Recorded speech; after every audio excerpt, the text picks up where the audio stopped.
Lalu untuk tahap ketiga, di sini perumusan solusi dan desain awalnya yaitu ekosim, yang dimana artinya simulasi ekosistem interaktif untuk siswa SMA, yang dimana bertujuan untuk merumuskan solusi pembelajaran berbasis teknologi yang menjawab kebutuhan dan masalah yang telah diidentifikasi pada tahap sebelumnya.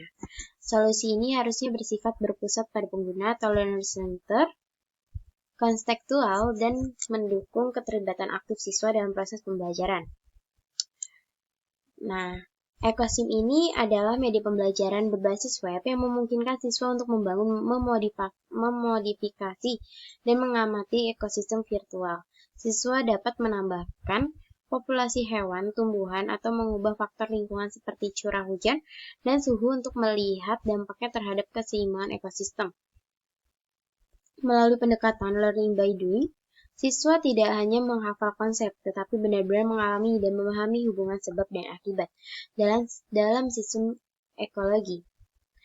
Lalu tujuan pembelajarannya yaitu untuk menjelaskan hubungan antar komponen biotik dan abiotik dalam ekosistem, menganalisis pengaruh perubahan lingkungan terhadap keseimbangan ekosistem, menunjukkan sikap peduli terhadap lingkungan melalui pengambilan keputusan dalam simulasi, dan terakhir menerapkan konsep ekologi dalam konteks kehidupan nyata di lingkungan sekitar.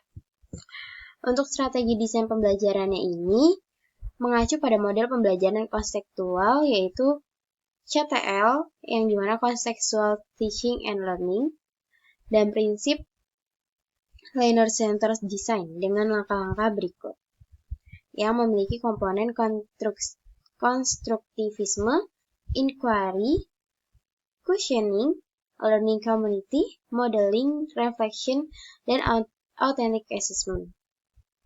Untuk rancangan awalnya itu, yaitu untuk halaman utamanya, berisi menu, mulai simulasi, panduan belajar, dan eksperimen ekosistem.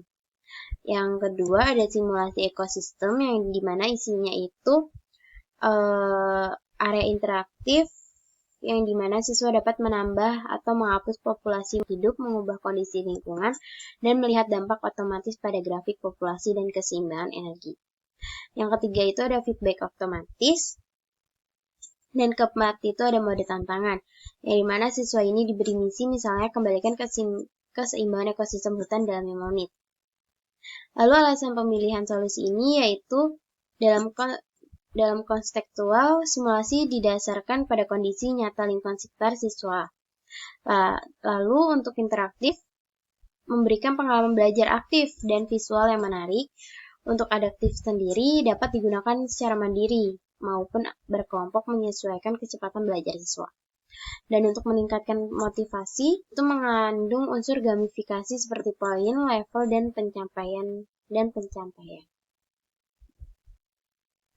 Dan di sini saya mengambil 5 persona, contoh 5 persona, yaitu Arif ini dikenal dengan the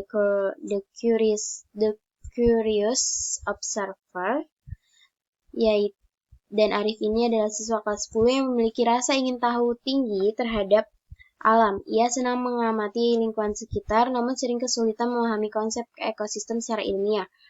Lalu Arif belajar lebih efektif melalui pengalaman langsung dan visualisasi konkret. Ia membutuhkan media pembelajaran digital seperti ekosim yang menampilkan hubungan antar makhluk hidup dan faktor lingkungan secara interaktif.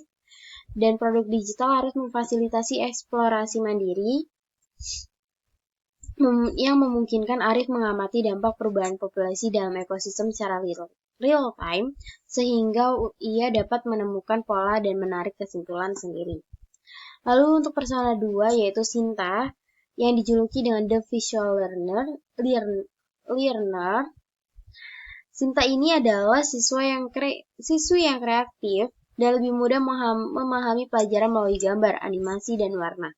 Ia sering merasa bosan saat guru hanya menjelaskan teori di papan tulis tanpa alat bantu visual. Sinta ini membutuhkan ekosim dengan desain yang menarik, kayak ilustrasi dan dilengkapi dengan simulasi berbasis animasi ekosistem. Dengan visualisasi inilah, Sinta dapat belajar sambil melihat proses perubahan lingkungan secara dinamis sehingga materi tidak terasa abstrak dan lebih mudah diingat. Untuk persona 3 yaitu Raffi, yang dijuluki dengan The Pragmatic Student. Dan Raffi ini adalah siswa yang realistis dan cenderung mempelajari hal-hal yang menurutnya berguna dalam kehidupan sehari-hari. Ia sering bertanya, dan Raffi membutuhkan media pembelajaran digital yang kontekstual seperti Ecosim ini sendiri.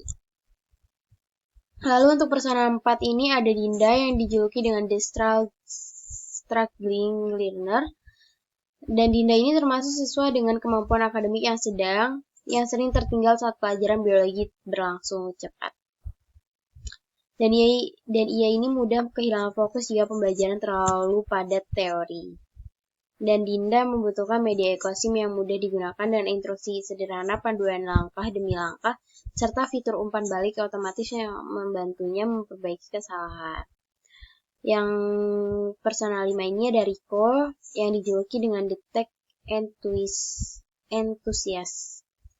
Karena Rico ini sangat antusias terhadap teknologi dan suka mencoba aplikasi atau game edukatif baru, dan ia sering menjadi siswa yang paling cepat memahami dalam penggunaan perangkat digital di kelas.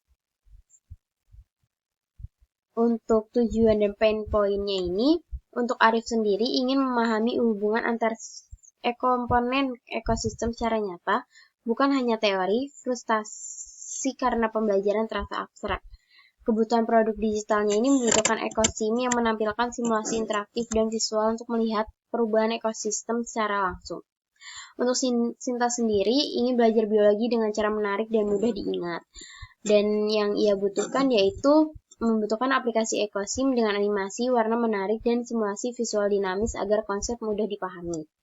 Untuk Raffi sendiri, ia ingin tahu manfaat nyata belajar ekosistem, dan ia membutuhkan Ecosim berbasis masalah nyata seperti banjir atau polusi untuk menerapkan konsep ekologi secara langsung. Untuk Dinda sendiri, ia memahami pelajaran dengan langkah perlahan, dan kesulitan mengikuti pelajaran penjelasan cepat dan istilah ilmiah. Lalu ia membutuhkan Ecosim ini dengan fitur yang sederhana dengan panduan bertahap, umpan balik otomatis, dan mode latihan berulang agar bisa belajar mandiri. Sekian dari saya, terima kasih. Wassalamualaikum warahmatullahi wabarakatuh.